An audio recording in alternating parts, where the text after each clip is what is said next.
একালৰ মোৰ সতীৰ্থ ৰণোজ পেগু ডাঙৰীয়া, তেখেতকতো মই কংগ্ৰেছৰ লগত চামিল কৰাবৰ কাৰণে দিল্লীত গৈ ৰাহুল গান্ধীৰ সৈতে কথা পাতিছিলোঁ। কোনে ষড়যন্ত্ৰ কৰিলে? তেতিয়া ৰণোজ পেগু ডাঙৰীয়াক কংগ্ৰেছে মূল্যাংকন নকৰিলে। আপোনালোকে মনত পেলাব, 16 চনত ৰণোজ পেগু ডাঙৰীয়াক মই কথা পাতি দিল্লীলৈকে লৈ গৈছিলোঁ। চবেই ক'লে ৰণোজ পেগু অহাটো ভাল হৈছে, ৰণোজ পেগু আহিলে উজনি অসমৰ 13টা চিটত কংগ্ৰেছৰ প্ৰভুত্ব বৃদ্ধি পাব।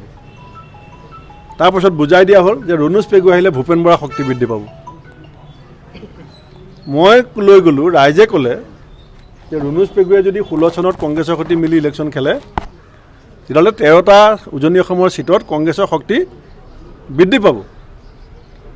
আৰু বুজাই দিয়া হ'ল সেইসকলে যে ভূপেন বৰাৰ শক্তিও বৃদ্ধি পাব। আজি ৰণোজ পেগু ডাঙৰীয়া ক'ত আছে? আৰু সেই 13টা সমষ্টিত কংগ্ৰেছ ক'ত আছে? যি 13টা সমষ্টি মই আইডেণ্টিফাই কৰি দিছিলোঁ যে তেওঁ যদি আহে, সেই 13টাত আমি অপ্ৰতিৰোধ হৈ যাম। 13টা সমষ্টিত আৰু অকল এটা চিট দিব বিচাৰিছিলোঁ ৰণোজ পেগু ডাঙৰীয়াক। পাছততো বিজেপিয়ে 2টা দিলে।